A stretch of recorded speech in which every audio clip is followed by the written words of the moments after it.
Okie dokie, I believe we are all the way live. Hello and welcome to my graveyard. I am your host of the evening, the Cemetery Man from Salem, Mass. Always taking names and kicking candy ass, live and in living color, here with you only on Grande's Graveyard. Yes, ladies and gents, welcome back to another edition of the show where tonight, one John takes a look at the other. Yes, I, John Grande, the host of Grande's Graveyard, will take a look at arguably horror's most beloved filmmaker that there ever was. And it's crazy that I've never done, to my knowledge at least, I don't believe this I ever have, done a John Carpenter special on Grande's Graveyard. Very excited tonight, though, because I decided against doing like a whole career retrospective like we did for Wes Craven. That was like a 3-hour extravaganza. Instead, I decided, like, why not spotlight a couple of ones that I find underrated? And, of course, the two I picked was none other than Prince of Darkness from 1987. And of course, I have this awesome 4K from, yes, I know I hate this company, but this is a good ass edition of Prince of Darkness from Shout Factory, Scheme Factory, you know, whatever the hell you want to call them. Scheme Factory is what I prefer to call them. And of course, They Live. That was one of the other ones that I wanted to talk about. And again, this is also a Blu-ray release from their company. So cool enough. And of course, to try to get everybody involved and stuff like that, I wanted to do like a poll of some lesser talked about Carpenter films that it would have been interesting to talk about. Of course, The Ward was an option, which I know everybody hates. And I was like, you know what? This would be an interesting one just to cover. That didn't win. Vampires got a lot of votes, but that one did not win either. The one that actually ultimately did win was from 1976, just his second film, his sophomorial effort, Assault on Precinct 13. So we're going to be discussing all three of these movies here tonight, only on the Graveyard. I'm very excited because, honestly, this is a rare occasion in Grande's Graveyard history where I love all three of these movies. And I dare you to find any flaws in any of these three movies. I mean, I enjoy all three of these. I mean, they might all be perfect 10s. That's how good the quality is of movies that we'll be talking about here tonight on the show. So very excited. I know you guys were cool enough to share your top 3 Carpenter movies with me when I did the community post of it. What's your top 3 Carpenter movies? So you guys shared a lot of them, and I appreciate that. I appreciate the fan engagement. And without further ado, let's take a look at the chat here. We got Joe Mama in the house before we even went live. Let's go, Joe Mama. Woo! Let's go. Joe Mama is here. Joe Mama's in the house. Everybody, welcome Joe Mama, aka T. We just saw Long Legs just this past weekend. A lot of fun at the movie theater. Chow Grind, Graveyardian crew. Did someone call for a Carpenter tonight? Only on the Graveyard. Yes, John Carpenter special, live in a living color. Very fun. Good evening, Graveyard crew. Sean, I almost called you Sean Blue. I'm sorry. It's just like a habit thing. But it's Cinephile Sanity TV, goddammit. He's changed his gimmick. He's not Sean Blue anymore. So I need to get that through my head. And he was nice enough to share the stream out. So thank you so much for that, Sean. Always appreciate the kind words and support that you show us and here at the channel. We got James Van Dussen in the house. Hello, Sean. Welcome. Good evening, everybody. People saying hi to one another. We got Ghostface Brett in the house. Hello. What's up, Ghostface Brett? Hope all's well with you. As I said in Assault on Precinct 13, there are no heroes anymore. Only those who follow orders. Welcome, Slasher Fred. Hope all's well with you. What's up? We got Texas THC and the Heezy. Hola Grande and everyone. Welcome, my friend. Hope all's well with you. Yeah, you can always do a part 2 stream at a later time with 3. Yeah, that's what I figured I'd do. Like, maybe I'll make it a series where, like, I talk about 3 Carpenter films, you know, and go episode by episode. I figured that'd be something maybe to do. That would be fun. Scheme Factory. Yeah, Scheme Factory's the worst. We hate Scheme Factory. But LO, I only vote for winners. There you go. I'm sure. Yeah, a lot of people voted Assault on Precinct 13. So I'm selfishly happy about that. Although a part of me was cheering for Vampires to win, just because that one's just not talked about enough. Hey there, love most of Carpenter stuff until his later years. Great soundtracks too. Synth Attic. Well, hey, if there's anybody that is going to appreciate the John Carpenter scores, it's got to be a guy with synth in the name. Synth Attic. What's up, good brother? Chow Grande. Carpenter's an amazing director, a master of the craft. Hi to the whole Graveyard. Oh, I forgot. I just ran out of bubble gum. And you know what happens when you just run out of bubble gum? Mateo's here to kick some candy ass. All the way from Kentucky, KY. Yeah, hell yeah. Mateo is in the house. What's going on, my friend? Yeah, no, it's funny when they shared, you know, everyone shared their favorite Carpenter movies. It was funny. Mateo just put the thing, and oh yeah, The Thing. And I was like, I'm shocked you had The Thing at number 3. So very cool to have Mateo in the house. I know Synth. Ella Sean Blue is still valid and works perfectly fine. Okay, that one still checks out. That one can still check out past customs. I'm very happy about that. So, yeah, no, we're talking about 3 John Carpenter movies that I absolutely adore. And I know there are probably people, oh, you're not talking about Halloween, not talking about The Thing. There's a million other channels that are going to talk about those movies. There's a million channels that talk about Halloween every week. If you want that, you go somewhere else. You can totally easily find that in the community somewhere else. But tonight on Grande's Graveyard, we're talking about 3 lesser talked about ones. I wouldn't say, maybe a couple of them are I would say Prince of Darkness might be the most underrated movie of the 3 that we're going to be talking about here tonight, and criminally so. But They Live definitely seems to get its due. Assault on Precinct 13, when I do hear people mention it, seems to be in a positive light. If there's any of the 3 of these that needs more positive light set on it, it's this one right here. But I love all 3 of these movies. So very excited to have you all in the house. Happy to have you. Cheers. And of course, let's kick off this safe, happy, healthy weekend only on the Graveyard. So without further ado, we'll go chronologically. We'll go in chronological order of how these movies were released. And of course, we'll start with the movie that he made just after Dark Star. Of course, Dark Star was John Carpenter's directorial debut in the year 1974, a film that he worked on with Mr. Dan O'Bannon, who will go on to, of course, write Alien and Dead and Buried. And of course, the writer-director of Return to the Living Dead, which is one of my all-time favorite movies. And then, of course, he moved away from that, kind of a silly sci-fi horror space adventure movie. And of course, he moved on to this little movie from 1976, arguably my favorite John Carpenter movie. It's definitely in the discussion. This is Assault on Precinct 13. Yes, Assault on Precinct 13. Brief plot synopsis: a highway patrol officer, 2 criminals, and a station secretary defund a defunct Los Angeles precinct office against a siege by a bloodthirsty street gang. Yes, Assault on Precinct 13. Wow.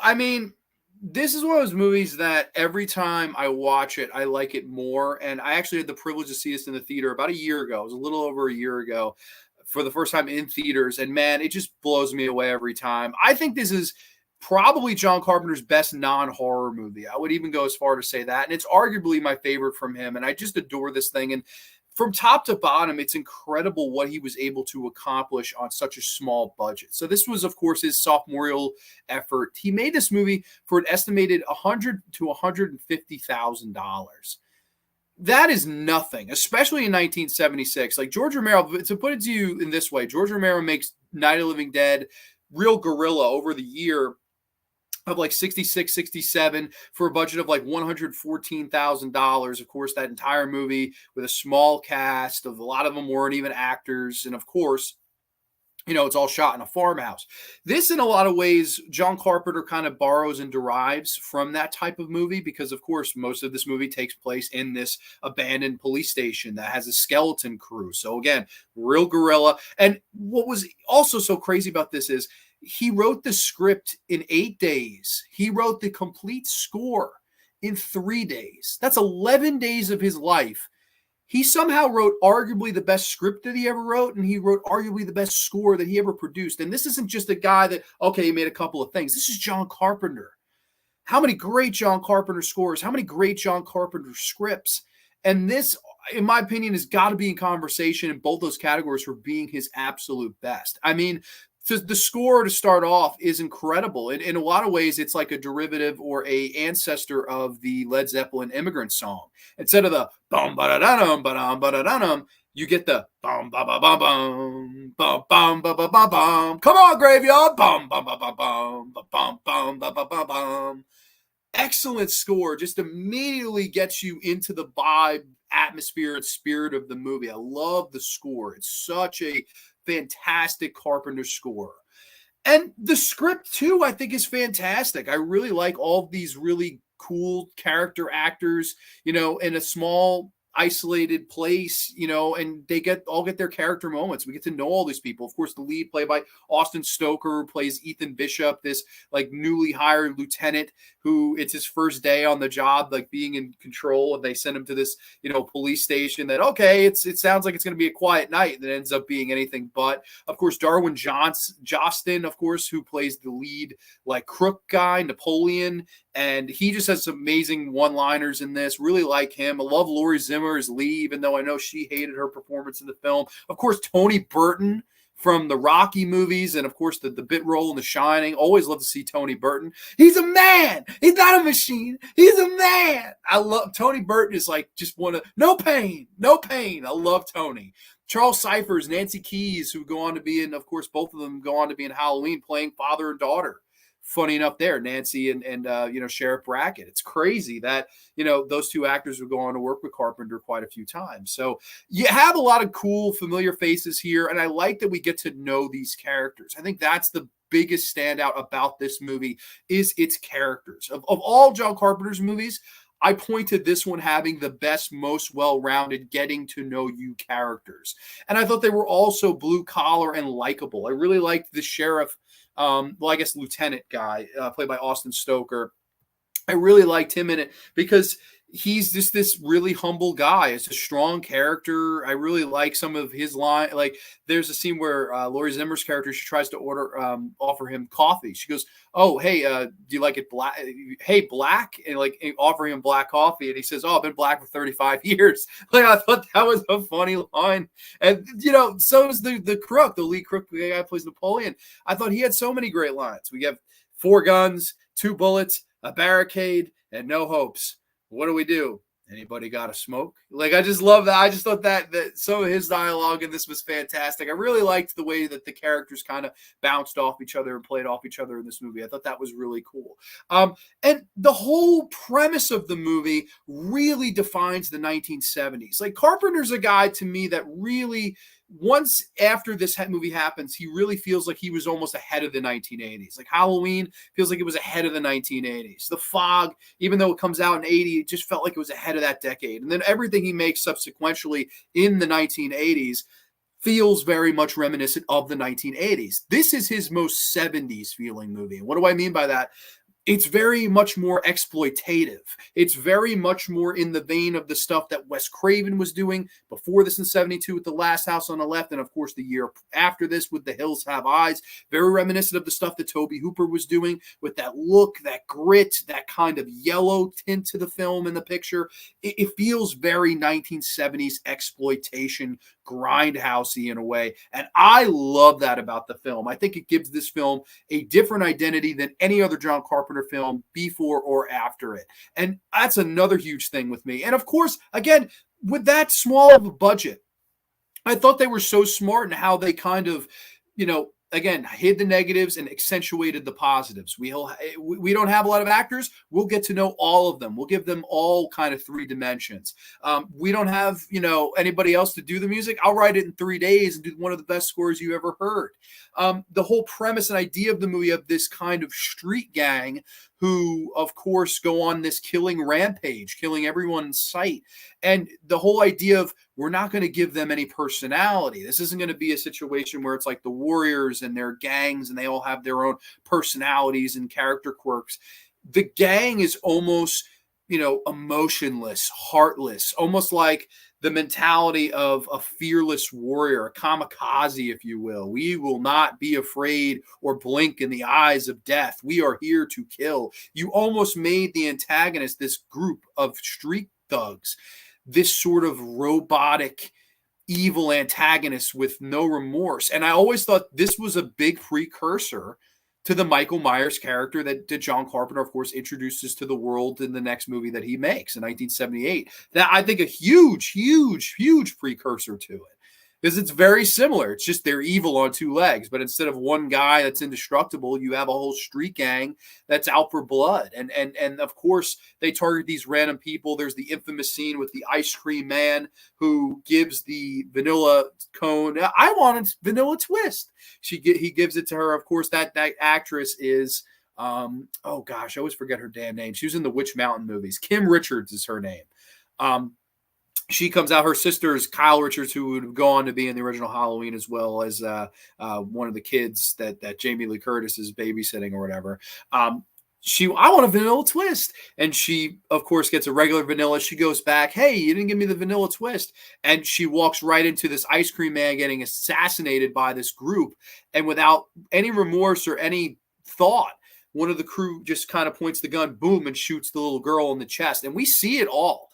That's not something Carpenter would really go on to do very much. And I thought that's what, again, makes this a very much more 1970s show what you got, exploitative type of film, which, again, they wouldn't have shown that. Like, even a few years later, it didn't feel like John Carpenter ever would have been the type to show that. And I know in interviews after this film, he said he regretted showing it because he felt that he was young and stupid and just felt that he had to, impress.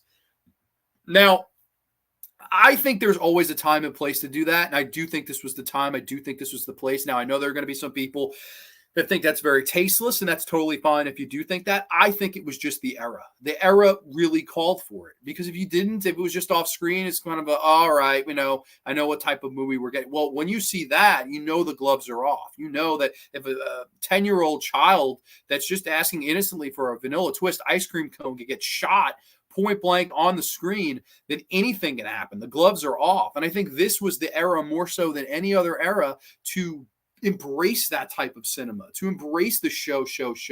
And I thought that was really, really impactful. And I know John Carpenter fought like tooth and nail to try to keep that in the movie. The MPAA threatened with an X. And of course, they tricked them. They sent it to the MPAA, cut that out. But when they released it theatrically, they left it in and they were never bothered again. And of course, the movie gets its R. So very cool how John Carpenter kind of schemed them and kind of tricked them into letting him release the film and picture the full version that he wanted. So I thought that was another thing. Like, wow, what a rebel. Like, that takes massive cojones. Like, I don't know if I have the cojones to do that, but John Carpenter did, thankfully, which I really appreciate.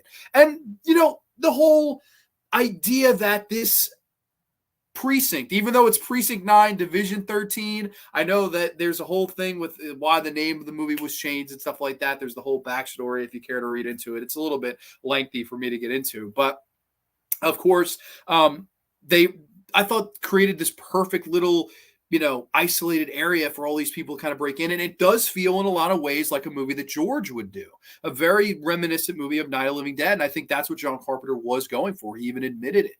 Like, yeah, I was going for this movie where, our leads are, holding up in this freaking precinct.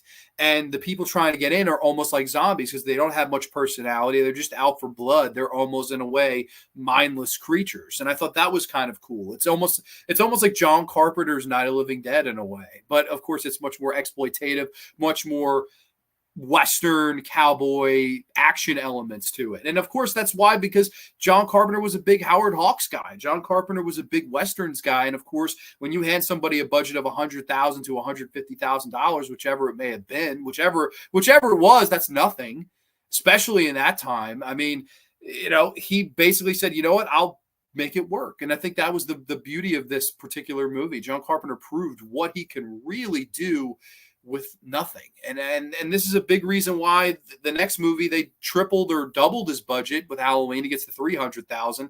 And then, after the success of that movie, it was like, there's no denying that John Carpenter is one of, if not the next big thing in cinema. And this is really the humble roots of that, the humble beginnings of that. And that's why I've always been a big fan of Assault on Precinct 13. But let's see what you guys have to say in the chat. I've neglected y'all for far too long. Let's see. I think we were...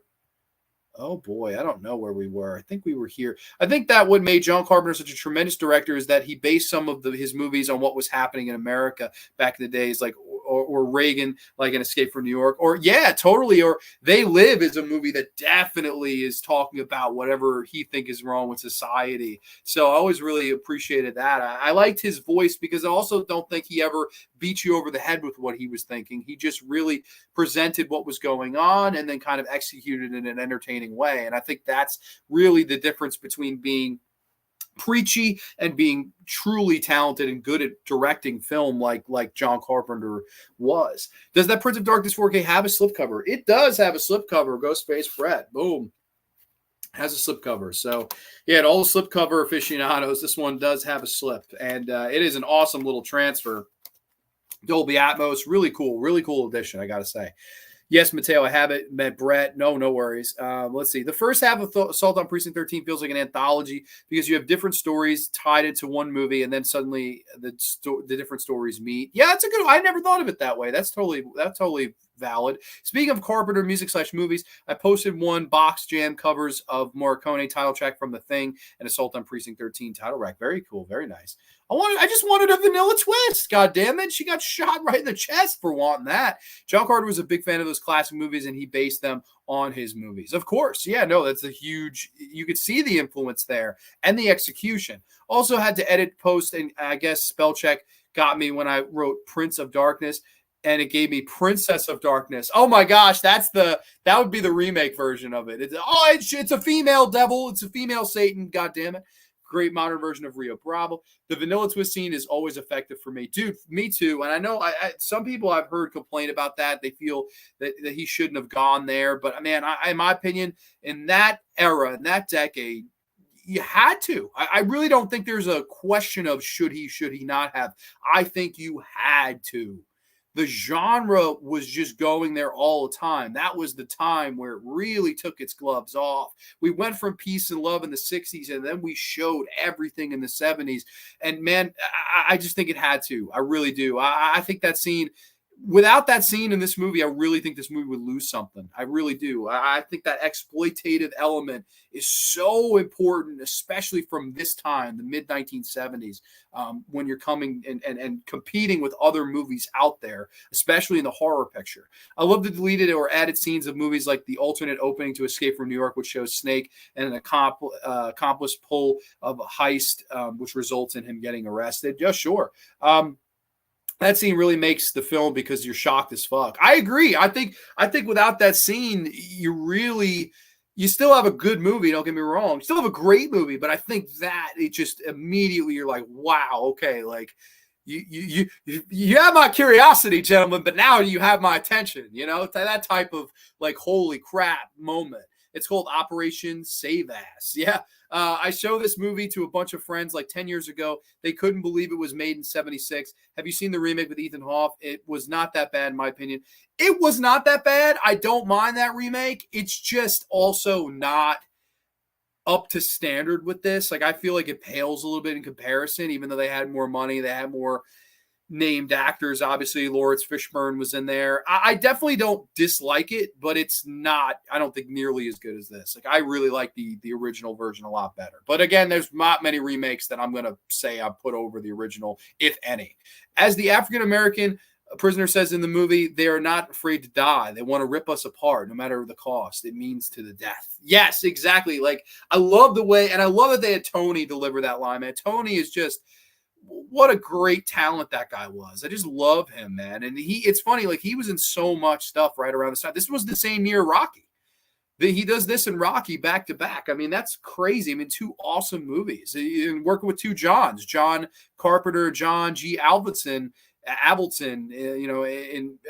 respectively. That's pretty crazy to work with those two guys back to back in a movie that won Best Picture and a movie that, helped launch the career of one of the best filmmakers of all time in John Carpenter. So yeah, no, Tony was chilling, man, really was. And I thought he did a really good job in this movie. And I liked his character, how there's a point where they want him to go out and hotwire one of the cars. And he's like, shit.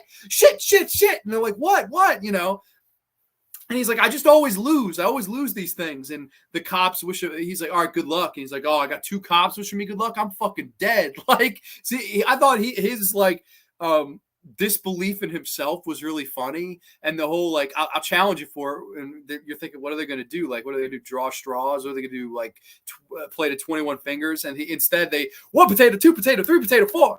Like, and he loses. He's like, fuck you, best 2 out of 3. Like, I love that character, man. I thought he was so likable, and I sort of wish he would have survived. Like, that's, if I had any negative, which I really don't, that's my only, I would just wish he would have survived. I think he was, like, charming enough, funny enough. I really wish he had lived in this movie. But I guess, we can't always get happy endings, and especially in a movie like this with crazy shootouts. Jocelyn played Dr. Phibes in The Fog. Yes, right. And a lot of these, of course, a lot of these people you see would go on to work with John Carpenter several times again. Like Charles Cyphers was a huge Carpenter player for the next few years. I mean, he shows up in Halloween, Elvis, all these movies. Also, Kim and Kyle Richards were also in a few classic Disney movies. Like Kim was in the movie Escape to Witch Mountain, and the sequel had starred Donald Pleasance. That's right. And of course, Donald Pleasance the following year becomes a Carpenter collaborator, whether it be Halloween, Escape from New York, or a movie we're going to talk about here tonight in POD here, Prince of Darkness. So that's very cool. Kim Richards was great, light years ahead in Tough Turf with James Spader. I've never heard of that. El Tenda's in the house. Hey, we got a bunch of E's. What's up, El Tenda? Also, the Fog synth. Many of the characters were named after people who worked with Carpenter. That's right. That's totally right. Thinking that this is the second movie after Dark Star is mind-blowing for me. It feels more like a fourth or fifth movie in a filmography. Your thoughts on this? Oh, dude, I'm a total agreement with you. Like, to me, the fact, like, because I'll be honest with you, I'm not a big Dark Star guy. Like, Dark Star, and I know Dark Star was just supposed to be a student film. It was never supposed to see the light of day. It was never supposed to be given a theatrical run. But I guess his talent shines so brightly that, yeah, it got that opportunity. I don't think Dark Star is really a great movie at all. Now, listen, hey, am I happy if the movie exists? Am I happy that it got John Carpenter a start and Dan O'Bannon? Absolutely. There's no doubt. But there's also no doubt that those guys went on to do much, much better work. But yeah, it's crazy. This was 2 years removed from that. Like, this was the follow-up. And he was rushed to make it. Like, to write a script this good in a week and a day is beyond impressive to me. Now, I know the pre-production was a lot longer on this movie. The shooting schedule, I think, was just under 3 weeks. I think it was shot in like 18, 19, 20 days, somewhere around there. And I mean, it's really wild, and again, the no budget situation to film it all in one location and yet to, again, make it feel grand, almost like George did the 2 years later, 3 years later, whatever, with Dawn of the Dead. He makes it feel like a giant war shootout, and there really isn't that much happening. But again, they made you feel that way, and that's really important. Like for example, Tony Burton, he's shooting the gun out, and it's about 30 minutes later we realize I've been shooting blanks, motherfucker. I've been shooting blanks. Like, he realizes that he's been shooting nothing at these fucking guys. Like, it's like he's been shooting in the dark, absolutely nothing. Really cool. Assault, it's a great movie. I agree wholeheartedly. I really like this one. Yeah, he likes to have fun with the names like that. Okay, you guys talking to one another. Going on mobile for a while, driving, so I can't type for a bit. Oh, no worries. Thank you for tuning in, man. I love the TV version of Halloween because we get to see more of the backstory of Michael. I always wish they had kept that scene in where he's talking to the two people.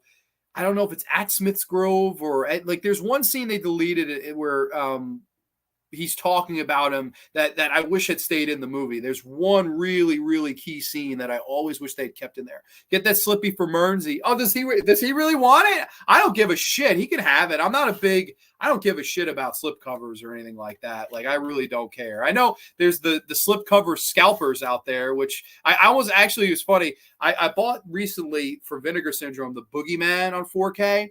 And I wanted the slipcover. I thought the artwork was nice. And then I saw that the slipcover was out of print. And then I looked on eBay, and man, the scalpers are going crazy with that particular slips. And I was like, oh man, these fucking bastards. But my good buddies at Orbit DVD, they hooked me up. So I got the slipcover for a reasonable price thanks to them. So I mean, it is what it is. But yeah, no, hey, if Mernsey wants that, if that's true, I'll hook Mernsey up. I don't give a shit, man. Totally don't care.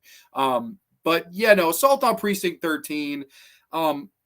Coming full circle here. I just have always really loved this movie. I think it has a great heart to it. I think the dialogue is fantastic. Like, there's so many great, quotes and one-liners from it that I think is just absolutely great. And I could run through some of them here.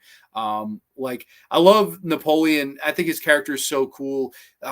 He has this one great line. It's something like, in my situation, days are like women. Each one's so damn precious, but they all end up leaving you.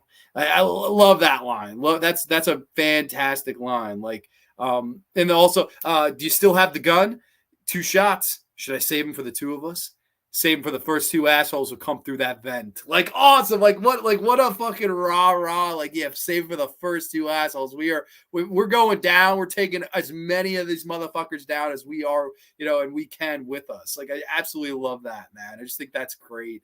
I just think this is a really, big horse of a different color for John Carpenter. There's not many other Carpenter films where you could point to that are like this. Now it's funny, the movie we talk about next, in a lot of ways, does go back to these roots like this. It's a bunch of people. They're not in a precinct, but they're in a church. And, there's evil people on the outside trying to get in, and there's also people on the inside trying to get them or whatever. So this is much more of a supernatural horror version of a movie like Assault on Precinct 13. But again, I think Assault on Precinct 13 just has that different vibe, feel of that exploitation 70s grit that I've always loved. I really love the movie. I love the whole, don't you touch that man. It would be a privilege to walk outside with you. All right.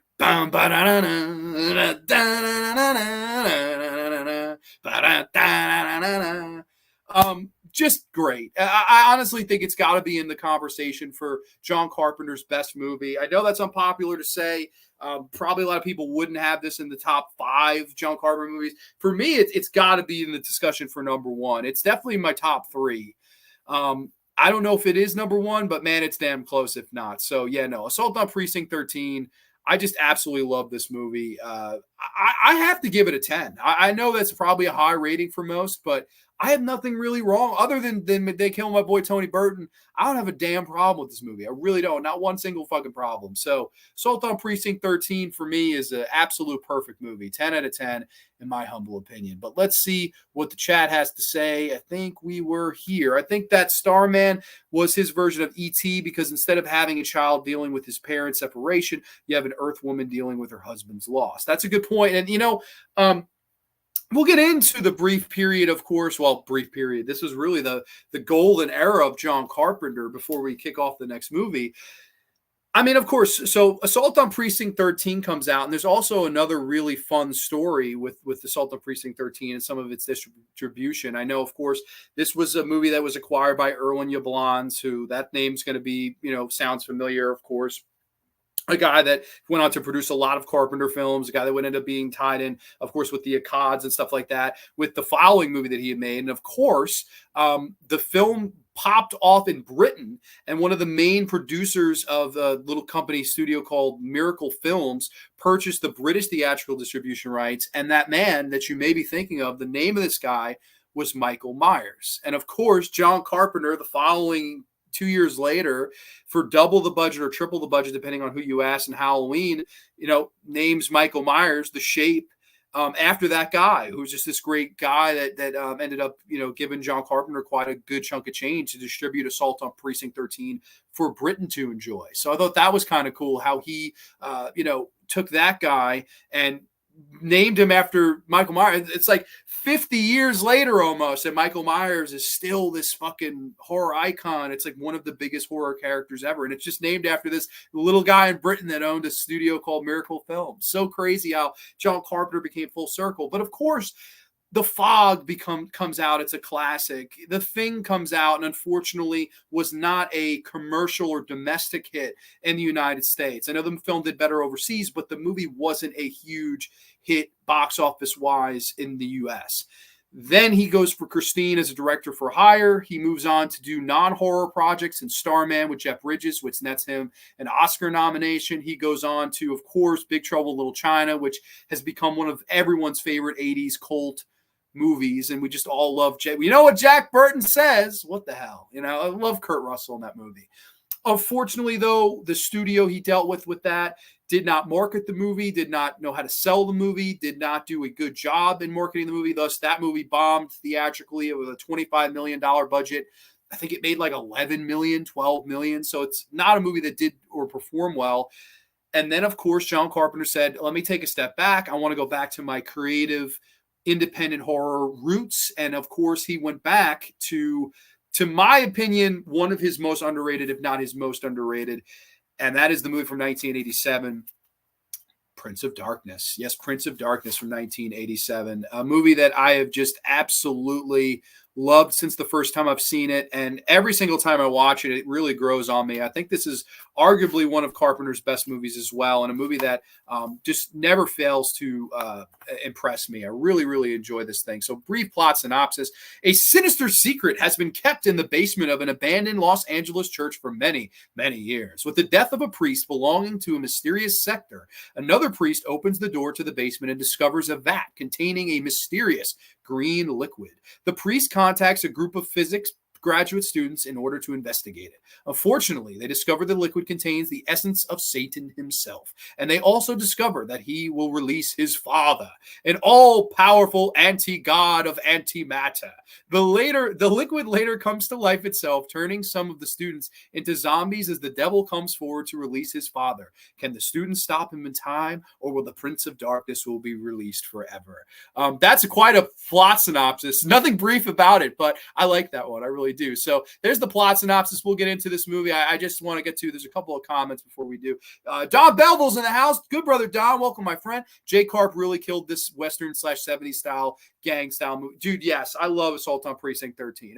Absolute great movie. I agree, 10 out of 10. It's a masterpiece and better than a Board Fest remake that lost the magic that the OG film relieved. Yeah, no, that's totally fair. I don't hate the remake, but it's certainly not the original film. We got Uncle Bill, we got UB in the house. I'll never forget CK and I watched Assault for the first time on DVD. When I got to the ice cream scene, we flipped out that he did it. Yeah, no, that's, and I went into detail about how, you know, he needed to do that at that time. Like, you look at everybody else in the game at that time, whether it be Bob Clark, whether it be Craven doing Last House and the Hills Have Eyes, whether it be Toby with the Texas Chainsaw Massacre and Eaten Alive the following year. I mean, everybody seemed to be doing that exploitative element and pushing the envelope a little bit further than it had ever been pushed at that time. And I think John Carpenter had to leave that in here. And like I said before, I know that he said he was young and stupid and sort of regrets it now, but I think that particular scene really sets Assault on Precinct 13 apart from anything else John Carpenter ever did. So I think it's a great movie. That is a very shocking scene. To quote Justin Hanlop, Prince of Darkness, it's goopy. That's fair enough. Very goopy movie. In Prince of Darkness, the scene with the wavery finger is such a very scary scene. No, and I completely agree with that. I think this is his most underrated for one main reason, and that's two words: foreboding dread. This movie not only oozes this green, mysterious liquid that will possess you into a Satan worshiper, follower, zombie, deadite, I don't know what you want to call whatever the people or the followers become, disciples, I don't know. The foreboding dread of this movie is so unsettling in all of the best ways. I love that this was John Carpenter's return to the roots, the return to movies like Halloween, like The Fog. It felt very much more removed from the studios. Of course, he teamed with Alive Films in a multi-picture deal, which he would make this movie and, of course, this movie the following year. And, of course, the whole idea was, we're not going to have you make $25 million budget movies. We're going to give you $3 million. And, hopefully we'll give you the $3 million and you can use all your creative control that you want. This was really a step back for John Carpenter in of the way that, okay, I have made my grand movies. I've worked with studios. I've had, my issues butting heads with them. Here, I want to return to the roots, and I want to be the guy that has the final say. And I think the most important thing about this movie is they did not have the money to go and add post special effects. So every single effect done in this movie is an in-camera effect. And I think that is one of the best things about Prince of Darkness, because everything you see in it is a gimmick as opposed to a CGI special effect or a visual effect to try to trick you. No, all of this stuff is in-camera effects. And I thought that was wild. Like, there's some very interesting scene where instead of the the green goop, if you will, dripping onto the floor from the Vatican, it's dripping onto the ceiling. And that was a simple, we'll just turn the camera upside down. Or when one of the characters reaches into this mysterious mirror in order to try to pull the father of Satan out, what they did was they melted mercury, this silvery mercury, to make the mirror look like a kind of vat of silvery water. And I thought that was visually was just stunning, especially on this 4K. I was like, wow, like it just absolutely popped for me. I was like, that is really impressive how they were able to do that. And that was something they did completely on the spot. There's really fun uses of reverse shots where some of this green liquid shoots out of the Kelly character. And it's just absolutely wild. They use this mannequin, all this green goo, and it's all shot in reverse. I liked that. Like all the special effects really worked for me in this movie. And the fact that they were done in camera is just so impressive because, again, we didn't have the money to afford the whole post-production thing, so we'll do it, make it work on camera. To me, very much harking back to the John Carpenter that made Precinct 13. Hide the negatives, accentuate the positives. And that's a big, big thing with Prince of Darkness. Now, the elephant in the room with this movie is it's very ambiguous. It's not straight up. And in fact, a lot of people will tell you it makes no sense. That's totally fair. It's totally fine if you feel this way. And that's the thing with this movie. I am weary to recommend. It's not a movie for everybody. Like if you are like only, I like Halloween, I like Maybe They Live, maybe vampires. Like if you're in the camp of like only liking a select few John Carpenter's works, I don't know if I would recommend this one for you because this is a very weird, complex, confusing movie.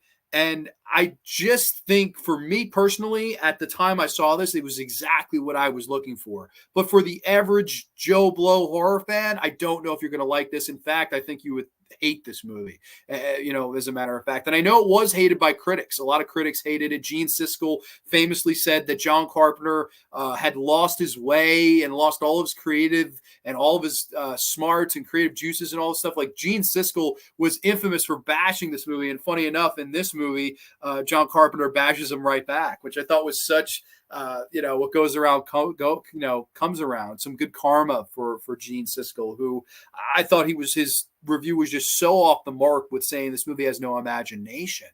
I think it's brilliant movie because John Carpenter basically what he wanted to do, the way I always saw it. Now, I know this is not exactly a fact, so I'll tell you how I interpreted it as opposed to what John Carpenter was going for. I always kind of saw this as like a Lovecraftian nod. Right? Like, instead of a Cthulhu, instead of a, Dagon, instead of a movie that, focuses on another ancient mythos, here we have something that's, homaging Satan, and we have this green liquid. So the green Lovecraft, and even me harking back to stuff like Reanimator, which is just a couple of years before this, I always thought Lovecraftian, this was like his Lovecraftian horror movie. It really wasn't. Basically what it was a nod by John Carpenter to this British kind of written book series. And also I believe there were short films on from, I think it was under the pseudonym of Martin Quatermass. So he wrote this under the pseudonym of Martin Quatermass, and it was a big, big homage to this British character who, of course, dealt with these type of things, and thus that was really the horror he was trying to kind of pay homage to. And I thought he did a great job with it. Of course, the movie stars one Donald Pleasance, so it was so cool to see him, of course, years later from, removed from The Fog and The Thing and Halloween, working with John Carpenter. Here he is here working as this priest who stumbles upon this big vat of green goo and stuff like that. You have Victor Wong and then a bunch of his students, of course, that kind of stay the night in this old abandoned church, and one by one they're sort of getting picked off by this green goo that either they'll kill you or it'll make you like a follower in order to try to recruit more. So you have some pretty decent actors. You have, of course, Jameson Parker plays Brian Marsh. He's one of the leads of the movie. Lisa Blunt is like the love interest of the movie. She does a really good job. Dennis Dunn is like the comic relief character. You have like Anne-Marie Howard, really good in the movie. I really love Jesse Ferguson in the movie. He's great in this movie as one of the other guys that works in there. And I don't know, I really liked some of the actors in this movie. I thought they did a good job. Of course, you have the people on the outside of the church that will not allow them to leave this little church. Of course, these kind of homeless people that have been slowly but surely possessed by Satan. And of course, I see Don Belville mentions down here, one of the lead guys is Alice Cooper, which is crazy enough. Shep Gordon, his manager, Alice Cooper's manager, had just started producing horror movies, and Shep Gordon, of course, wanted to produce this, and thus how they got Alice Cooper to be in the movie. And I thought that was really cool. And again, kind of similar to Assault on Precinct 13. And here, we have this kind of group on the outside that don't say anything, but, if you try to run out, try to make a break for it, they'll kill you. And they do kill a couple of these people. They in fact impale one, which I thought was a really effective scene.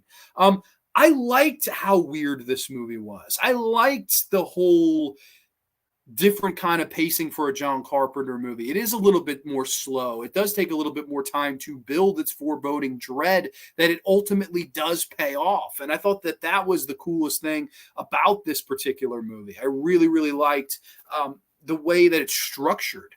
Of course, all these students, they have this recurring dream of, a symboled figure in this, like in the front of this church saying like, in the year 1999. And it's just so fantastic how Carpenter was able to do that. And I always wondered, how the hell did he do that? How did he make it look so interesting? What he did was he shot that particular part of it on video.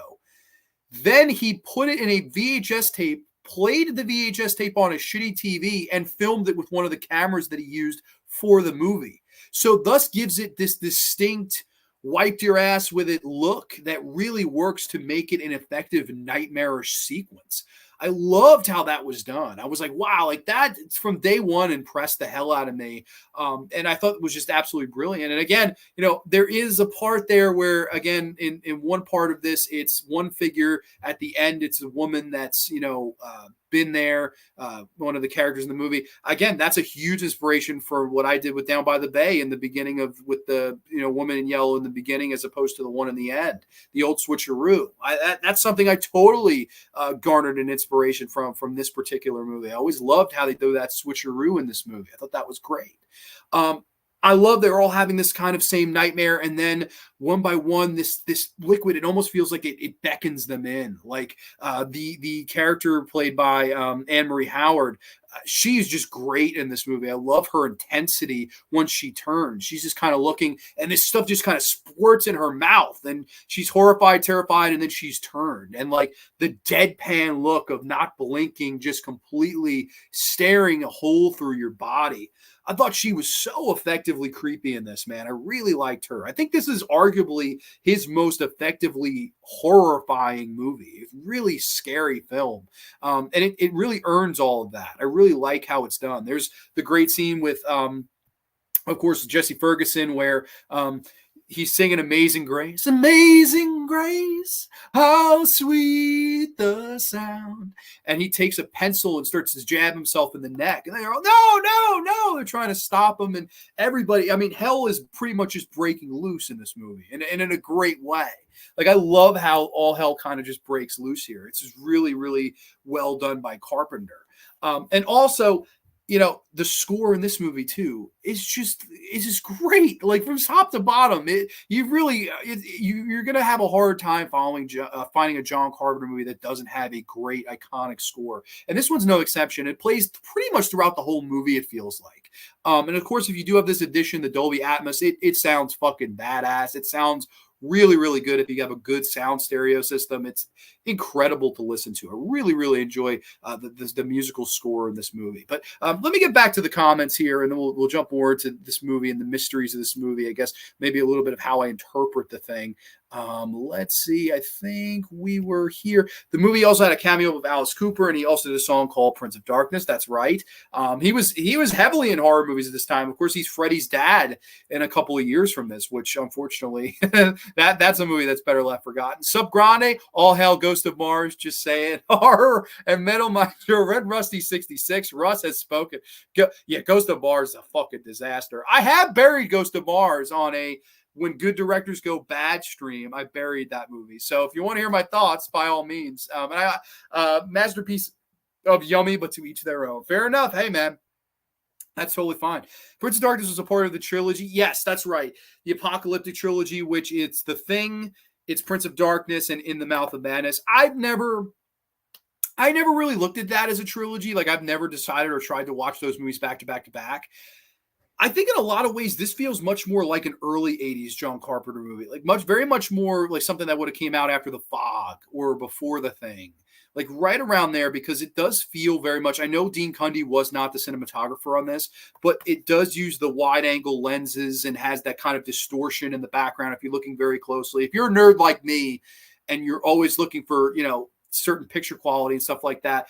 This is a particular movie. It has that John Carpenter scope. It doesn't have that classic Cundy scope, obviously, because it's not, who he was working with. But I do think the movie looks like distinctly like a John Carpenter movie. And I mean that in the best way. It just looks so him. It's so definitively John Carpenter. And that's what I love about this movie. People saying hi to one another. Thanks for the heads up, Grande. I'll definitely pass on most Carpenter films, especially with you saying not for the casual. It's not. It's really, really not. Like, if you're not, I couldn't recommend this movie to a casual horror fan. I don't want to say the words you wouldn't get it. I think that's just kind of silly when people say that. It just wouldn't be your cup of tea, I don't think. I think that's a better way to put it. Like, I don't think it's just so odd and weird and like complex. And a lot of it, I think too, what would piss people off is a lot of it isn't explained. A lot of it is left up to you. And Carpenter did that sometimes, what the end of The Thing was Keith David, was he infected? Was he one of the Thing? I don't know. It's up to you, maybe we shouldn't make it. It's all left up to you. At the end of Halloween, if they hadn't made 14 million sequels, is he out there? Did he crawl away? Did he bleed to death? Evil's out there. Can evil ever die? All these questions, that we leave the screen. And this movie's no exception. With it leaves you a lot of questions when you leave the screen. It wants you to kind of think about it after it's over. And it successfully does that. This is a movie that I've thought about. I still don't know necessarily how or what way I would interpret it, but I think that's the beauty of it.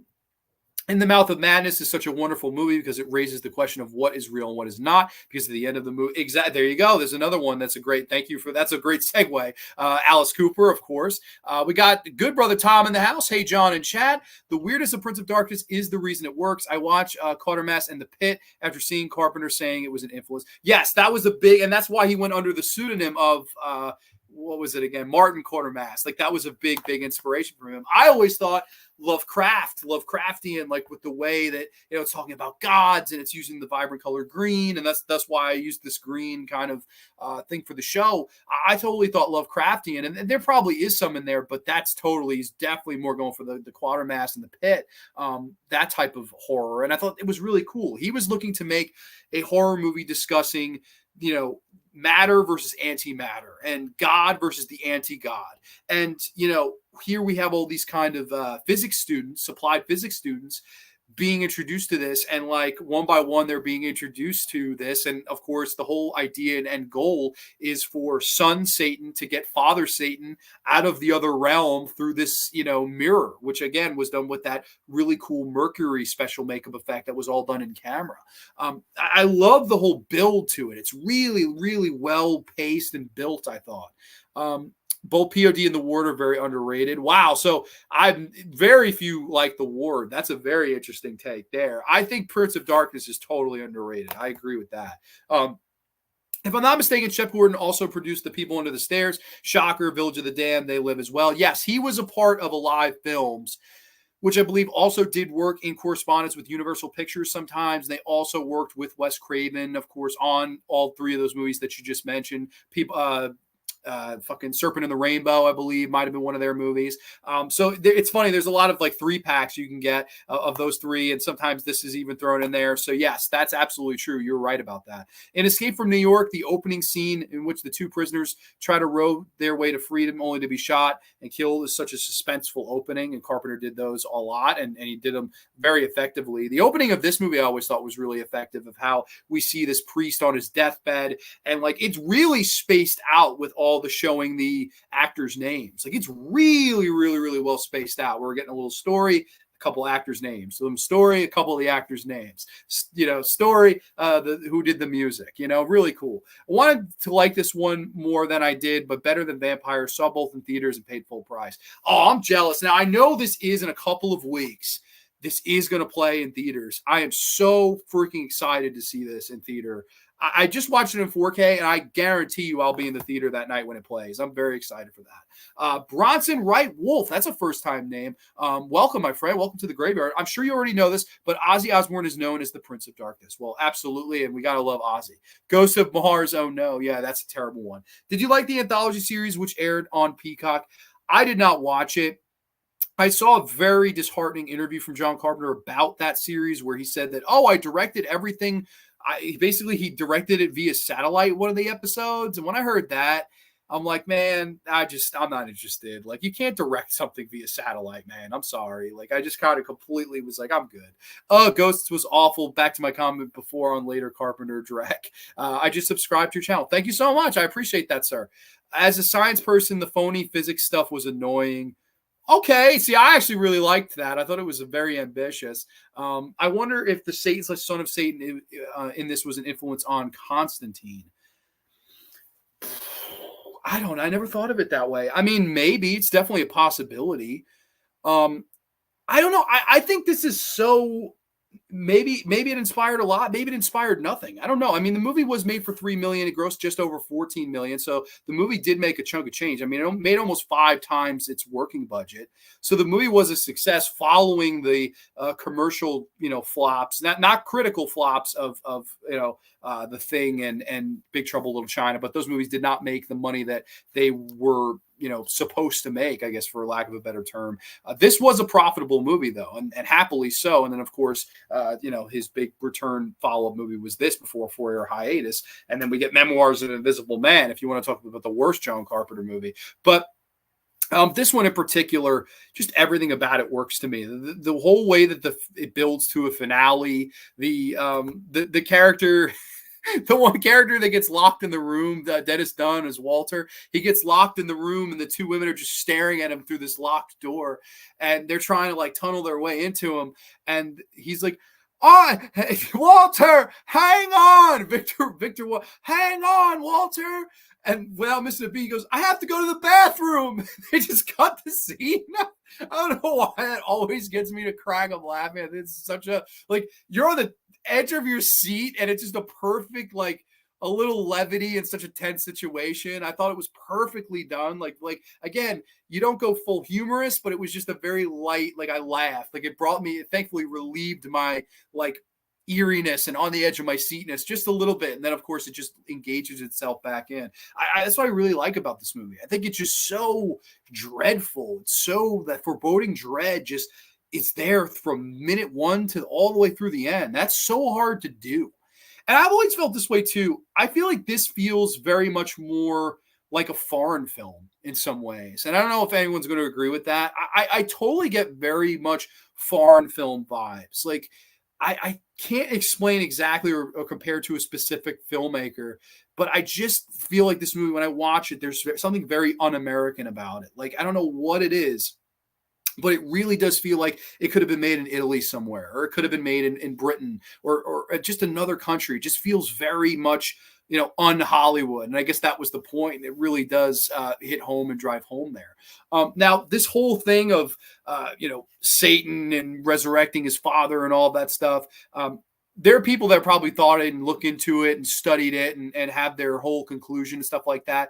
And that's totally fine. It's fun and it's there for that. I've never really thought too terribly hard. It's just the evil in here, it's trying to manifest itself. And if Father Satan comes out, it'll be the end of humanity, the end of the world. It's the end of the world as we know it. That's basically what the whole end game is here. And the whole creativity of the one girl, she's trying to get Father Satan throughout the makeup mirror, and she can't do it because it's so small. And then to the whole, she sees him in the mirror, and Donald Pleasance tries to chop her arm off. She regenerates, chops the head off, puts it back on the head. All these simple gags that I thought really worked, and just kind of staring him down. And then all of a sudden, the female lead, she just decides, fuck it, tackles the one girl through the mirror into the other realm. And then Donald Pleasance kind of throws the axe, breaks the mirror into a million pieces. And they do this amazing, probably the shot of the movie for me, amazing shot of the Lisa Blunt character kind of stretching back, like reaching back to try to get into our realm as opposed to being trapped in this other one. She's trying to reach out of the mercury. And the way they did that was they shot it like in a pool at night. And it just looks incredibly visual. Like it's just such a brilliant special effect as they're shining this kind of strobe light as she's reaching and this look of absolute horror on her face. I totally just adore that about this movie. Like that to me was the money shot of this movie, that every time I think of Prince of Darkness, I think of like, I almost wish there was an alternate poster with that shot on it. And then maybe you could have like superimposed some of the green goo from it. I think that was just great. I don't know. I really loved that shot. And then the whole ending with, you know, the character who now he's having the reoccurring dream, but instead of the mysterious figure in the door, it is now Lisa Blunt that he sees.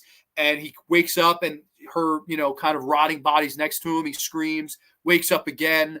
And then he looks in the mirror and he goes to grab the mirror and then bam, fade to black. We play that score and it's up to you. Is he going to grab and something going to crash through? Is Father Satan going to crash through this mirror and get him? And is it the end of the world as we know it? Or, you know, is he going to feel nothing, you know? And that's, I thought the coolest thing about this movie. It's entirely left up to you. You know, what was going on, what happened, the deeper meanings, the stuff about God versus, you know, Christ versus Antichrist and matter versus antimatter. It's very complex. It's very almost four-dimensional in what it's trying to say and what it presents to the viewer. I would say it's one of his most deep films. And I do mean that in a great way. I love the mystery of it. I'm intrigued by it. I don't fully understand it. I think that's the beauty. I don't think you're supposed to. I think you're supposed to, you know, sit down, have a slice of pizza with your buddies and talk about it. And I just think this is one of his best movies too. I really love this. If I had any negatives, I really don't. Maybe this is a film more about ideas as opposed to characters. Like, I think the ideas are better than the characters in this movie. But that's not to mean I do think the acting is still quite good. Like, everybody has a good screen presence. It's always good to see. I'm going to have to quote Dusty Rhodes here. Let me tell you something. You want some good screen presence, baby? You want to have Donald Pleasance, if you will, Cody. You know, you want some good presence, you get Donald Pleasance. You know, it just immediately gives your film credibility.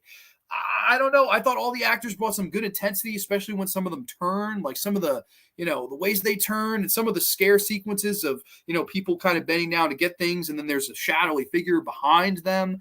Really effective stuff. The fact that Gene Siskel said this was unimaginative and Carpenter has lost his way and all that. I'm glad that fucking John Carpenter made fun of Gene Siskel in this movie because I just think that's absurd. You think this movie is unimaginative? I think you need to rewatch the movie or get that fucking cactus out of your asshole, one or the other, buddy, because this is not an unimaginative movie. This is one of Carpenter's.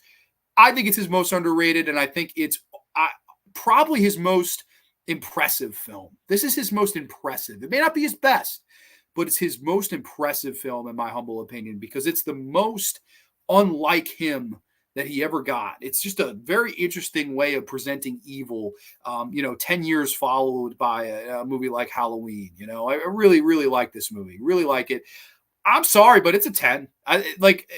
Spoiler, all these might be 10s for me. I don't have any problem, really. Maybe some of the characters. That's really my only to God possible freaking knock on any of these movies. Wait, when is POD coming back to theaters? I'll have to check if it's coming near me. I know it's coming near me, but I think it's early August. I don't know if it's theatrically.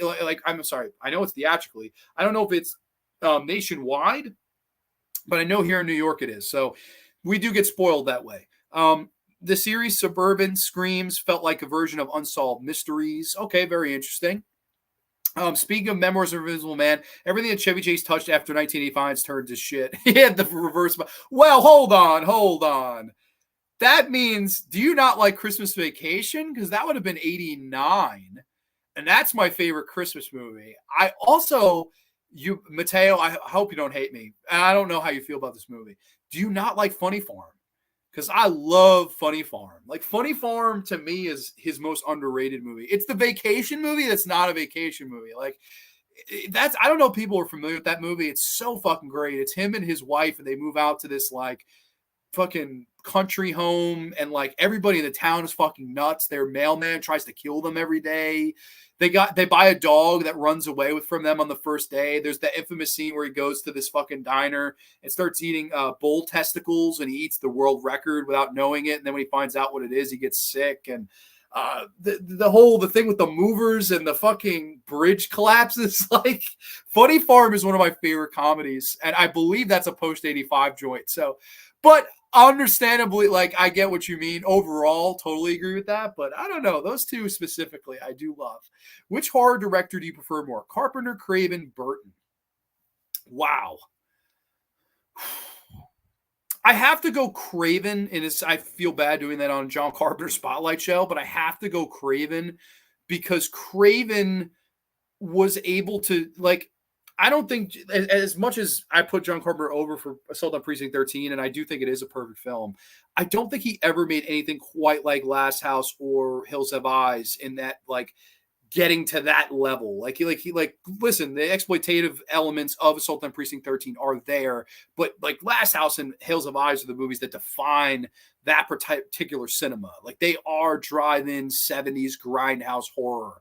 And then he was able to take that to the mainstream in the 1980s with Freddy Krueger when that movie comes out, and even to a degree Deadly Blessing, even though that's not a great movie, he borrowed a lot from himself until he was able to make, that grand slam of a movie known as Nightmare on Elm Street. I think Craven you have to give it to. And also from a commercial standpoint, you have to go Craven there.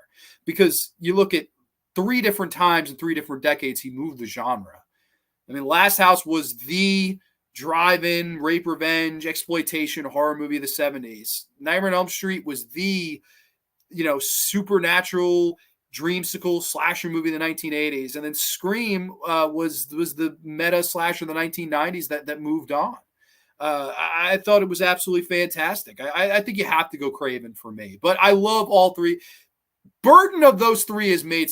I mean, I'll never forgive him for Charlie and the Chocolate Factory or Planet of the Apes or the Alice in Wonderland movies. Like, Tim Burton's made some bad movies. There's no doubt. But then again, I love Big Fish. I love Batman Returns. I love there's Burton movies I love. So it's definitely that's a good question for sure. I would say Craven though. How about you? I would be curious to hear everybody's thoughts. Why do you say it doesn't feel like an American movie? I always thought it had an early Cronenberg made in Canada feel. Wow, that's interesting. I see. I don't know if I ever got Cronenberg from this. Maybe because with Cronenberg you're always thinking body horror. At least I'm always thinking body horror, even though he did other types of horror movies. But totally, I see it now. Like, that's not a bad. That's not a bad comparison at all. I think that's actually a really good point. So yeah, no, I don't know. I always got an Italian vibe, but you got a Canadian. All right, so but at least we're in the ballpark of like this doesn't feel American for some reason. Like the next movie, totally like this is Americana basically. But Prince of Darkness, not really. Poor John and Wes, both so victimized by their fickle, critical fan base. Are they? You think so? I put Wes Craven. I did a 3-hour Wes Craven like tribute show that I think you would really like. Granted, 3 hours is a long fucking time, so no worries, Russ, if you're not trying to walk 3 hours. Gene Siskel. I mean, okay, we can go down this brief road. I don't want to spend forever on it. Like, because I put myself in these shoes. Like, okay, I have personally had some unpopular opinions about popular movies. Like, I know the whole bit. I don't really like Ari Aster. I've never come on here and said Ari Aster is not imaginative. Ari Aster has lost himself. Whatever. But I'm just not a fan of the guy. I don't think he's as talented as people. I think visually he does some interesting things. I think if he stayed to being a cinematographer, I mean, I think Ari Aster has done some good work visually. But when it comes to saying that John Carpenter, they didn't have imagination, what? Like, I also think Gene was just a very big hater of the genre. He did not like horror movies. And that's totally fine. I just don't think to come in and from a critical standpoint say, this is a piece of shit, it's unimaginable. It's like, no, dude, like, this is not your cup of tea. Like, just say, I don't like horror movies. This is not my cup of tea. I'm not the right guy to review this. And I think I have a little bit more respect for him. But Gene, he was famous. He hated all slasher movies. He hated this. He hated that. Dude, you just weren't a horror fan. So I don't know. I don't want to bury the guy, but I do think what he said was blasphemy, and I don't think his credibility for the genre of horror really had that much of a weight to it, in my humble opinion. So that's what I think about that. Do you have a Patreon account? I do not have a Patreon account. Thank you for asking, though. No, you're right. Christmas Vacation's 89. I thought it was previous 85. Have not seen Funny Farm, but I will now. I took 85 because that's when Fletch came out. Okay, fair enough. No, you're probably right for the most part. Like Vegas Vacation, that's a different story. But I don't know. Christmas Vacation, I sort of love. Batman Returns rule. My name is not Earl. Well, not Earl. I agree with you. I like that movie. Let's see. Why don't that we kick on this comment? Carpenter's The Thing was a perfect movie. Arguably, probably his best. I'd give the vote for Craven. I would too. Hello, everyone. Jim's Movie Channel. Cisco and Ebert liked Dawn of the Dead, hated Day. That's true. I love both of them. Greetings from Raleigh, North Carolina. K. Ojo. Welcome. That's a lot of first timers. Not Earl, Jim, and K. Ojo, all first timers to the graveyard. And so is our good buddy Bronson. So yeah, thank you. Appreciate all the newcomers tonight. You say Pirates of Darkness could be Italian. Undead said it could be Canadian. Bottom line is I can be the perfect director. Yeah, it's true. I didn't think of that. Matteo is Canadian and Italian. That's so true. Dude, if they ever fucking remake this, there's only one man that could do it. And there's only one man and only one way you can say it. It's Matteo Appendino. Yes, Matteo, I hope to God you can remake or do a sequel to Prince of Darkness, and I can review it on here and say, this is directed by our good buddy, Matteo Appendino. And Grande was shit. It was shit. I think Batman Returns is a masterpiece. I think it's a great movie, too. It's definitely... of the Burton ones, the best. I always liked it better than 89. I know that's very unpopular to say, but that's kind of how I'm at. Oh, thank you. This is a legit video poster, man. That is a fucking gem. That's a relic right there. Really love that movie too. Just talked about Sleepaway Camp movies last week. Thumbs up to Mateo. Cisco was horrid, blessed. Silence was his legacy. As a teenager in the 80s, I was obsessed with the 3 C's: Carpenter, Craven, Cronenberg. Hell yeah, man. Can't go wrong with any of those guys. Those are 3 icons right there. But with that being said, let's get into our final movie of the evening. Of course, starring the late, great Rowdy Roddy Piper. And this might be my favorite, like, popcorn John Carpenter movie, like one of the most entertaining John Carpenter movies. And it's like a movie that I have rewatched it so many times. It's probably unhealthy, but man, to me, when it comes to movies that's starring wrestlers, I don't think you can get any better than this movie right here from the year 1988. This is John Carpenter's They Live. Yes, They Live. Another slipcover gimmick here. They Live. Brief plot synopsis for y'all. They influence our decisions without us knowing. They numb our senses without us feeling. They control our lives without us realizing it, because they live. Yes, They Live from 1988. Of course, this is infamous movie. Really, really great time. It's a staple. It's like essential 1980s cinema. The whole story was that John Carpenter attended WrestleMania 3 in Detroit, the Pontiac Silverdome, the whole, Hogan and Andre show. And he met Roddy Piper there. And this is circa 1987-ish, like March of 87. And he met him and said, hey, man, I'm writing a script. I think you'd be perfect for it. I need a guy that's like this homeless drifter. And you stumble upon these sunglasses. And basically what happens is through these sunglasses, you see what the real world really looks like. And you'll see that there are certain people that are undercover as aliens.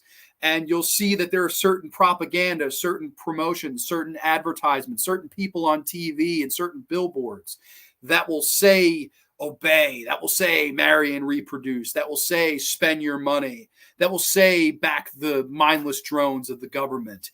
And basically, Roddy Piper plays this great protagonist here as this guy who, does stumble upon these sunglasses and starts to see these things.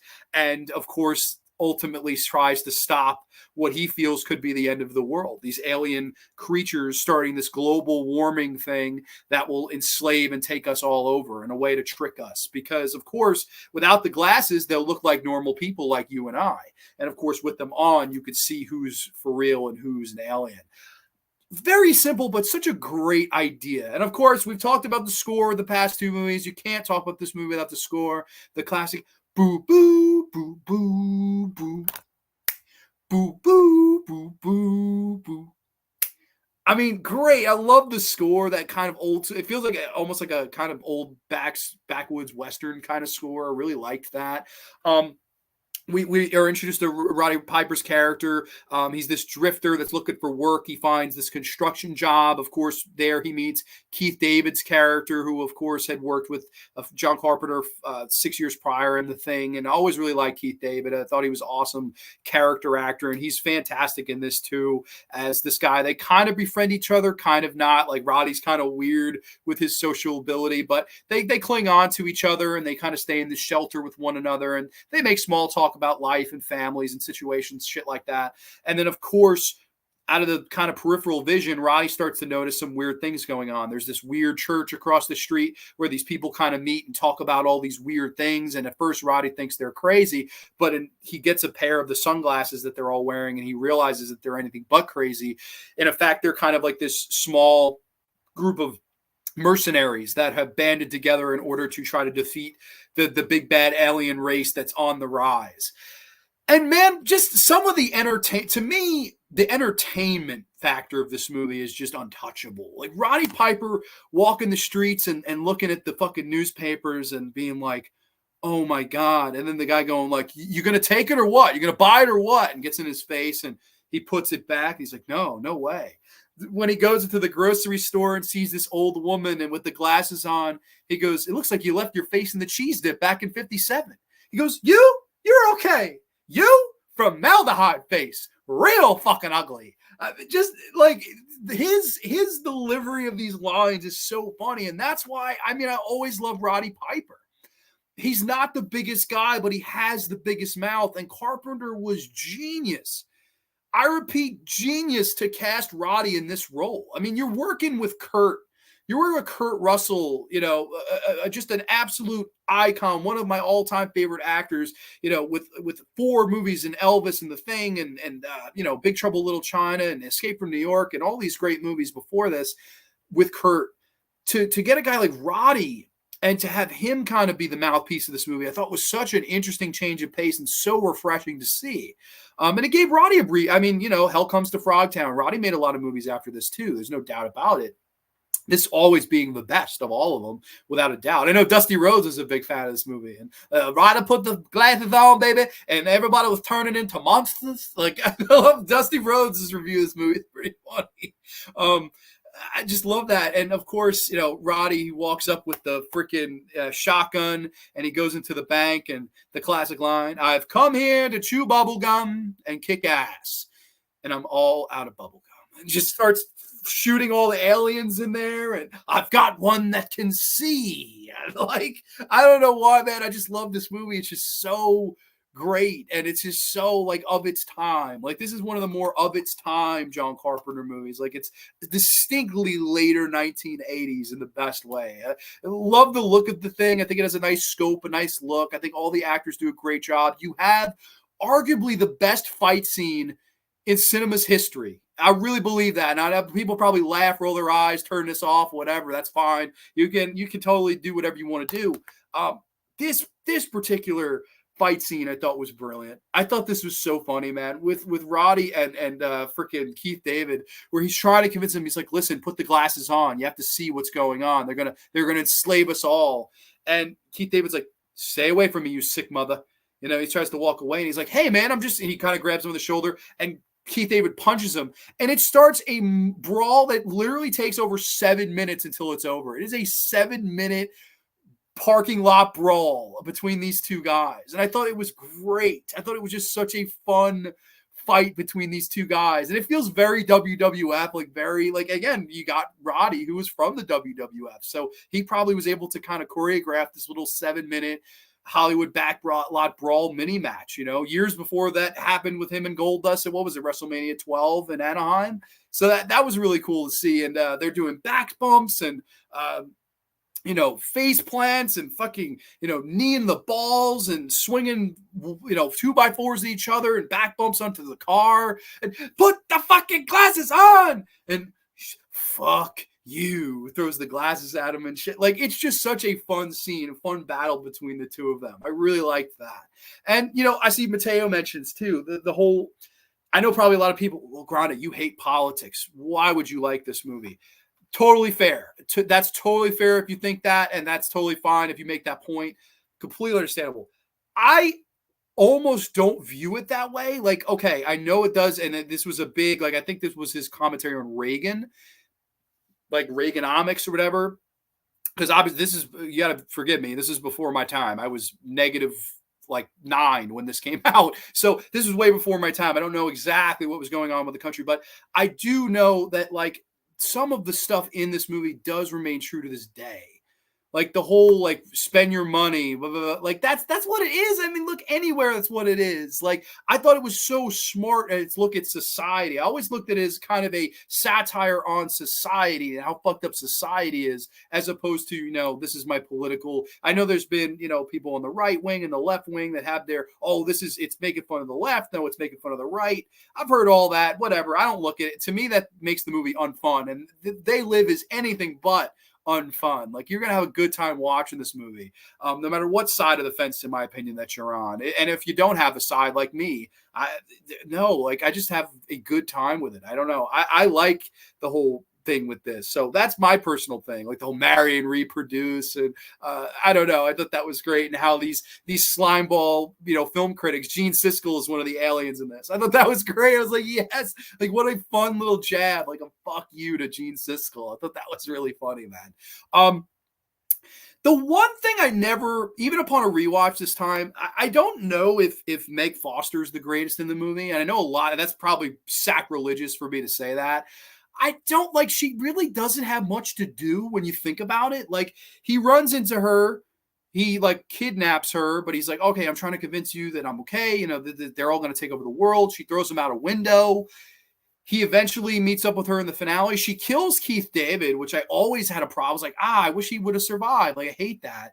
And then, of course, you have that kind of final confrontation on the roof between her and Roddy, and just come inside with me. Come inside. Like, we'll talk about it. You know, it's their time. They're taking over. You know, society has to crumble, all these things. And I love how Roddy, he has his hands up and then pulls out the gun, shoots her, turns, starts shooting the satellite. And as he's shot to death, one of my favorite scenes in any Carpenter film is Roddy just kind of flipping the bird. Long before Taz or Kevin Nash, Diesel, or Stone Cold Steve Austin flipped the bird on pro wrestling television, Roddy Piper flips it right here in They Live. Fuck you, motherfuckers. And of course, once he destroys their satellite, all of the aliens kind of surface and they're seen for what they truly are. And you get kind of a joke as the movie ends, is this woman's having sex with an alien and he's, oh, what's wrong, baby? And you get that, and we cut the credits. I thought that was fun. I don't know. This is a movie, to me, it has a tremendous sense of humor. The action sequences are great. The idea of these fucking aliens taking over and all the, you know, the propaganda and stuff like that, I thought was just brilliant. I think this is a great movie. This is, to me, the end of an era for him. Now, I know people probably get upset with me saying that. This was the end of like Carpenter's golden era. I don't think it's that absurd to say. Now, did he make other great movies? I love In the Mouth of Madness. I think In the Mouth of Madness is awesome. Vampires is one I've seen once and I thought was okay. Have to rewatch it though. It's only a one-timer for me. But Memoirs of an Invisible Man, Village of the Damned, Ghosts of Mars, The Ward, the Masters of Horror stuff, okay. I like Cigarette Burns. I like Pro-Life. I didn't dislike either one. But there's no denying that I do think this was the last golden Carpenter era movie. And it's funny, this was around the time that all of these famous directors, you know, you want to throw out the C's of Carpenter and Craven, you know, Romero. I think Day of the Dead was the last true golden era Romero film. You have Monkey Shines, Dark Half, Bruiser. I like those movies, but they're not Day of the Dead. They're not on that level of a Creep Show or a Dawn, or they're just not. Martin, they're just not. To me, this was the end of a golden era. And what a way to end it, with Roddy Piper flipping off and, exposing these aliens for what they are. I love They Live, man. To me, it's another 10 out of 10. I think it's just a great little movie. It's like the biggest popcorn Carpenter flick for me. Like, you're with friends trying to watch a Carpenter movie. This is the movie that's going on. I don't know. I love They Live. So another great movie. There's John Carpenter really is one of the best, if not the best ever. He's not my personal favorite. Like, I'd reach Argento, I'd reach George, I'd reach Wes probably before him, maybe even Cronenberg too. But I think that John Carpenter might have been the most consistent. And I think that also he's the one that has the biggest cult following. Like I think Carpenter has the biggest cult following of all those guys. Like probably Romero's is close, but so many people love Carpenter and his movies and his work. And like all of them seem to become classics 20, 30 years after they were released theatrically. It's truly, he made some really important special work. Let's go back. Now I think we were here. Dan Giulianotti's in the house only on the Graveyard. Welcome, Dan Giulianotti. Hope all is well with you. They was basically John Carpenter's answer to the economy in the 80s. Yes, and a really smart way of doing it at that. Roddy Piper passed, I believe it was 2015. And what's sad is he did a convention I was at months prior. His line was like literally 5 hours. And I will forever regret not waiting on that line. Like had I known, obviously had I known he was going to pass, I would have waited all day on that line. But like, you just, at the time, you don't know. Like I remember I was at this convention. I was like, I want to walk around, hopefully his line dies down. And unfortunately it didn't. He was just out the door. It was him, Meg Foster, and Keith David for They Live. And I just didn't get there. And just a few short months later, I believe I was driving to a Met game and I heard that Roddy had passed on the radio.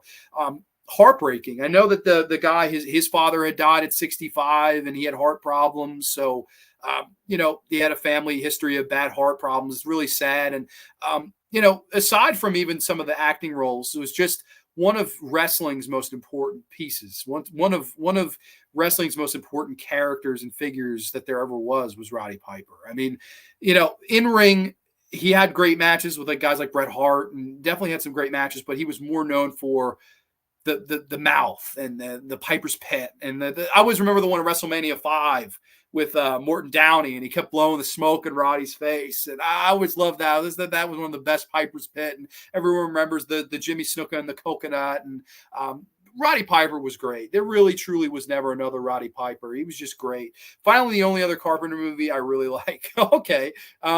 I managed a theater when They Live and Prince of Darkness played it theatrically. Neither were very big hits, although They Live has definitely become a cult classic. Yes, very much more popular than Prince of Darkness, but I do think they're both very, very well done movies. It's funny, a year apart, I don't think you can get two movies any more different than these two. And it's like that's again a true testament to John Carpenter. Like I can make this great horror movie about, like I said, matter versus antimatter and dark foreboding atmosphere and tension and horror. And then you could turn around and make a movie that's kind of poking fun at society about aliens and fun action scenes and one-liners and a pro wrestler is the lead. Like that is range if I've ever heard it, man.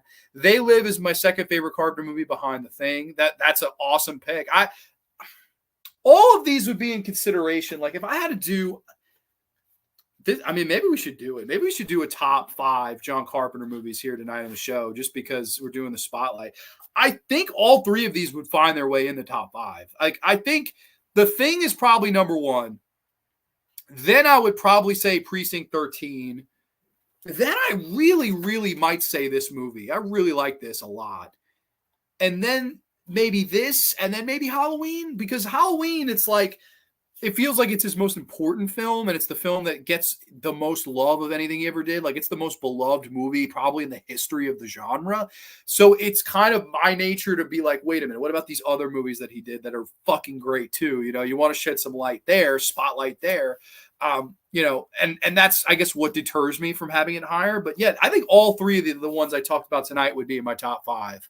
Without a doubt. But then again, I didn't mention Christine. I didn't mention Elvis. I didn't mention The Fog. I didn't mention, like, those movies are right there too. Like, he was really, he had such a great run, John Carpenter. There's very few as good, as talented as John Carpenter. The Thing is good, but a little too insanely wacky for my taste, but I'm not big into outer space stuff. Very interesting. Okay. They Live is based on a short story, 8 o'clock in the morning by Ray Nelson. Thank you for mentioning that. I should have earlier. Thank you. It was brilliant parody of the Reagan years at the time, and it's only got more relevant. I agree that. I think this movie is aged like wine. Like, I think you watch it today, it still speaks volumes. It still feel like, because like all the people of authority, I just kind of see that you're all full of shit, and you all well might as well be fucking aliens, you know. Like it's preposterous to sound off the tongue, but it fucking fits.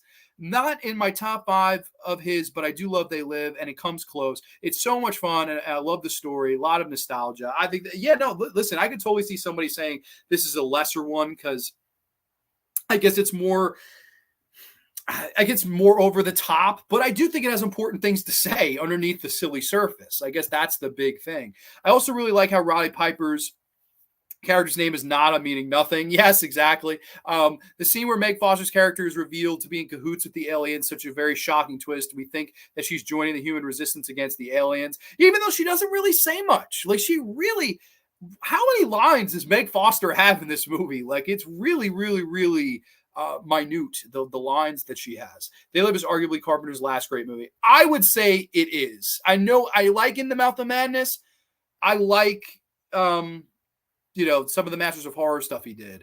But to me, this was the end of the golden era. Like, he took a 4-year hiatus between this and Memoirs, and I really do think you see a difference between that 4-year period and anything that came before it. So that's just my opinion.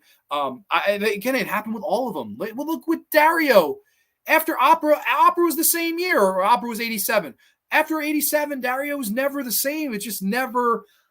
I love Stenhall. I love Mother of Tears, but they're not golden era Argentos. I love Sleepless. It's just not what that fucking, Deep Red to Opera, that gold run that he had. It's just not in that boat. It's just not. As much as I like those other movies I mentioned, the golden era ends at a point. And generally it goes with the era, right? A lot of these guys hit their magnum opus in the late 80s. And a lot of these guys start to get older, like a lot of these guys start to, are you more likely to make great movies in your youth or your golden years? The absolute answer is you're going to make better stuff in your youth than you are when you get older. It's just a fact of life. There's a reason baseball players have a time limit on their career, and age is the only undefeated man, and football and wrestling and all these things, Father Time is undefeated, dude. Facts. Also, this movie has the late George Buck Flower. That's right. Love Buck Flower. The South Park parody is one of the funniest things ever. Cripple fight. Someone had shared that with me. I posted, like, I was watching this and someone shared that. I'd never seen it, and I watched. I was like, that is brilliant, man. So kudos to South Park. I love Nada's line to Keith David. Life's a bitch. She's back in town. Yeah, no, it's great. Roddy's great, man. Dibbing that movie poster. Oh, thank you. Roddy was fun in Frogtown. Love Roddy in anything.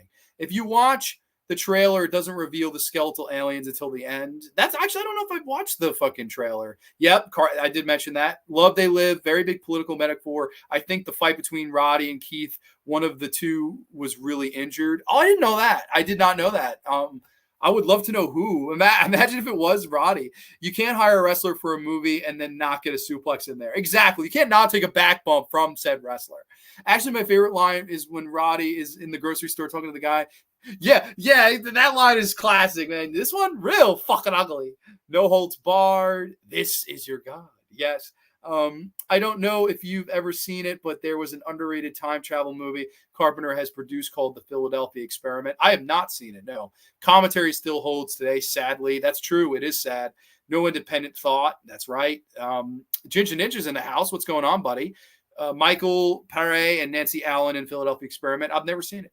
I've come at the right time. They Live fucking rocks. Hell yeah, man. Love They Live. She has striking eyes. Listen, really amazing. Like Fulci would have loved to work with her, right? Because he, of course, Anna Pironi and Catriona McCall and all these women that had these very striking, stunning colored eyes. Meg Foster and Lucio Fulci, that's one of the biggest collaborations that we were robbed of, as far as I'm concerned. Like, we needed that collab.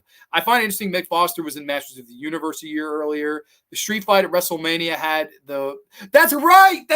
They had the fucking, oh my God, that's true. The O.J. Simpson stuff happens in 94?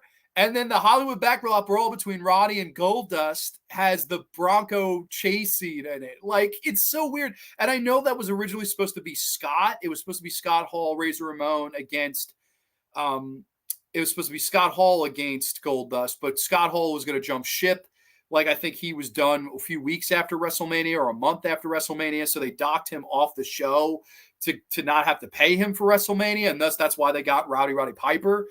So crazy. I actually always loved that show. I love that WrestleMania. But that's right. It was very uncalled for. The fuck Bronco. That's right. I forgot about that. Let's see. I hate to think what they would do when they remake They Live. They shouldn't remake. No. Hell no. You can't remake. But this fucking, what are they going to do? Have fucking Roman Reigns? Acknowledge me. Like, get the fuck out of here. No. Fuck no. If that happens, I will quit my day job and I will be out there protesting, motherfuckers. If fucking Roman gets the role, we riot. No. Fuck no. I hope that doesn't happen. The Village of the Damned is a guilty pleasure. A lot of people say that's a guilty pleasure. 80s is the best decade for horror. I have a very unpopular, I always say 70s, man. I like the 70s the best, but you can't go wrong with the 80s. Original Village of the Damned is a classic. Earl. John, what you ask us what our favorite Carpenter movies are? Well, what are yours? Yeah, okay, top 3. And I said top 5. I really would say it's The Thing at number 1. It's probably Precinct 13 at number 3, and then one of these two as the number. I just dropped fucking Prince of Darkness. Bear with me. It's one of these at the number 3 slot. I don't know which one. And then Halloween would probably be the number 5. But again, The Fog would be right there. I think Elvis is his best like non-horror movie. Like, I know a lot of people like Starman, Big Trouble in Little China, and I like those two, but I think the Elvis movie he made is the best Elvis movie there ever was. Like, highly recommend anybody a fan of Elvis, watch John Carpenter's Elvis. You will thank me later. Great job on analyzing these 3, JC, tonight, Grande. Thank you so much. I appreciate that. For me, Halloween, The Thing, Christine. Can't go wrong with any of those. Christine is so great, too. Christine is like the best director for hire job ever, considering he didn't want to do that movie and had no passion to make it. It's incredible how good that movie is. Roddy Piper was probably the first legit badass. I heard he got stabbed in an attempt to save a lady. Yeah, no, Roddy was like a street fighter, man. Roddy was no joke. Don't forget Alan Howarth. Without him, most of Carpenter's scenes would have been lesser. He programmed in the synths and provided musical ideas too. Totally. Yeah, no, Alan Howarth is a legend. Sorry, autocorrect. No worries. Miss C, for me, Rowdy was Attitude Era 20 years before it came. Yeah, he really was. That's a good way of saying it. Exactly. Matter, good way of putting it. And They Live during the scene with the alien cops. If you look closely, you can spot the PKE matter from Ghostbusters. I've never noticed that. That gives me something to look forward to the next time. So people saying hi to one another. So yeah, no, I give all these movies a 10. I think these are arguably Carpenter's best movies. I do think this is the one that's definitely more deserving of some talk and love. If you're a fan of these movies, and I'm not one to put over Scream Factory because I do think they suck, but this is a solid release from them. So, and so is this, for what it's worth. And I believe Precinct 13 is also out on like a steelbook from them. So, if you want to own any of these movies in high def with special features and stuff, the Shout Factory editions are the way to go, or Scheme Factory editions, as you say.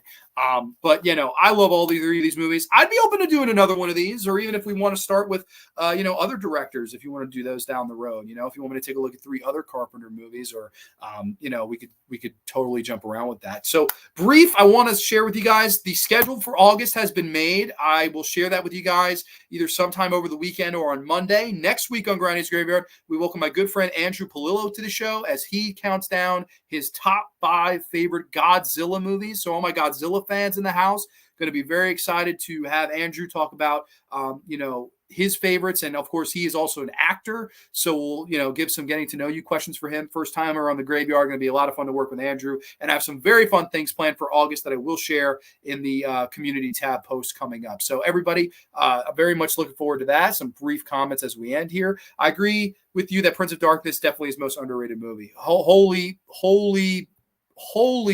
couldn't agree more. Like, holier than now. I couldn't agree more. Even the Blu-ray for POD is a nice transfer besides the 4K. Yes, and you get both. You do. If you get this, you do get both. You get the Blu-rays on here as well.